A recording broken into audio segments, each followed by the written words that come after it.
So the first thing you want to do when you're trying to extract honey is to measure the moisture content. In this case, these were uncapped cells, so they were suspected of having high moisture content, and this is a digital refractometer. And then you look, when we pressed it to start it, it got me all H's, meaning that that comb was not the right moisture content. Now these combs that you'll see being removed from this super are totally capped, so they'd be fine to extract. We're using a hot knife here, and I'm explaining to the beekeeper who brought these combs in for extraction that in a 10 frame box, when the combs are really crowded together, the bees don't build wax out very far from the wooden frame, so it makes extraction a little bit more difficult to do. Here we're getting just the cappings that are slightly extended above the wood.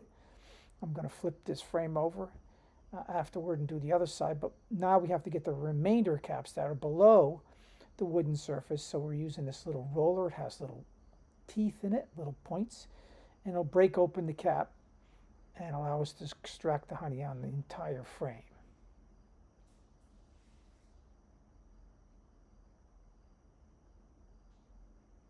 Go over all of the frame surface and then put that down, start with the knife again, and a little bit more came off on this side at different locations on the comb. And we're just getting as much of it as we possibly can get off the caps.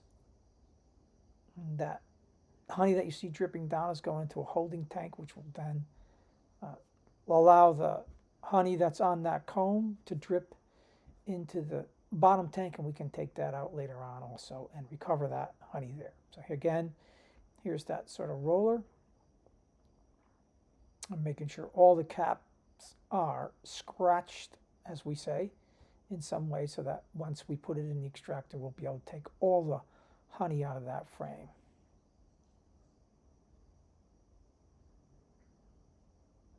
So here we're putting the first frame in this extractor. We're putting them in the radial way. So this will be a radial extraction.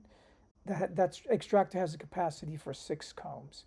So here I'm using a different kind of, this is referred to as a capping scratcher actually. This has little teeth. And you go over it and you scratch the caps that you couldn't get off with a knife. Same thing, except this one makes a little bit more of a mess. The roller will not give you a lot of fine capping material because it just punctures the surface of the cap. This one sort of scratches it out of the way, and it's a little bit more messy. So here it is with 6 frames in it, and we're going to start it up at this point and let it extract the honey. All right, so it spins, and it spins rather quickly, and this is a nice balanced load, meaning that all the frames in that extractor have about the equal amount of honey in them, so it extracts it very easily at that point. So we'll let this go for at least 10 minutes. I'm just stopping it there just to make certain that I don't stick that cover into the moving framework. Okay, there it is coming out of the extractor. Nice honey is pouring out there, and that's a little filter on top of a bucket. That's a 400 micron filter, so that will get most of the big parts out and leave the rest of it in the filter. So here you go. You can take a look at the extracted frame, and at this point, more honey is still coming out of the extractor. So it was fun to do.